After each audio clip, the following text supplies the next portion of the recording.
రెండవది, రాజ్యాంగబద్ధంగా గెలిచిన ఒక హోంశాఖ మంత్రి గారు రాజ్యసభలో అమిత్ షా అంబేద్కర్ని కానీ రాజ్యాంగాన్ని కానీ అవమానపరిచే రీతిలో మాట్లాడితే ఈరోజు దేశం మొత్తం వ్యతిరేక పవనాలు వాళ్ళకు వీస్తున్నాయి, వ్యతిరేక గళం వినిపిస్తుందనే భయంతో దానికి కూడా మేము కాంగ్రెస్ పార్టీ ముందడుగు వేసి జై భీమ్, జై బాపు, జై సంవిధాన్ యాత్ర చేయడం వల్ల వాళ్ళకు వ్యతిరేకంగా వినిపిస్తుందని చెప్పి భయపడి మొన్నటికి మొన్న అసలు వాళ్ళు అంబేద్కర్ జయంతిని ఎక్కడా ఘనంగా ఎప్పుడు చేసిన చరిత్ర లేదు. కానీ మొన్న చేసిన అంటే వాళ్ళు ఏ రకంగా కాంగ్రెస్ పార్టీ అంటే భయపడుతున్నారో అర్థం చేసుకోవచ్చు.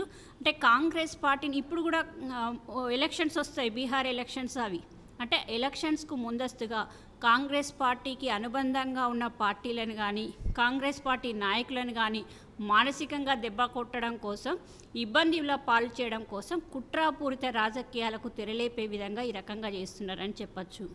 ఏదైతే ఎలక్షన్ వరకే రాజకీయం, ఎలక్షన్ తర్వాత ప్రజలంతా ఒక్కటే అని రాజ్యాంగబద్ధంగా మేము నమ్మిన వాళ్ళం కాబట్టి ఈరోజు ఇప్పటికి కూడా గుజరాత్ అల్లర్లలో ప్రధాన పాత్ర పోషించిన ఎవరైతే మోదీ కానీ లేకపోతే అమిత్ షా లాంటి వ్యక్తులు, నేర చరిత్ర ఉన్న వ్యక్తులు కానీ ఈరోజు ఇంకా వాళ్ళ పేర్లు దేశంలో వినిపిస్తున్నాయంటే మేము కుట్రాపూరిత రాజకీయాలకు తెరలేపకపోవడమే నిదర్శనంగా చెప్పుకోవచ్చు.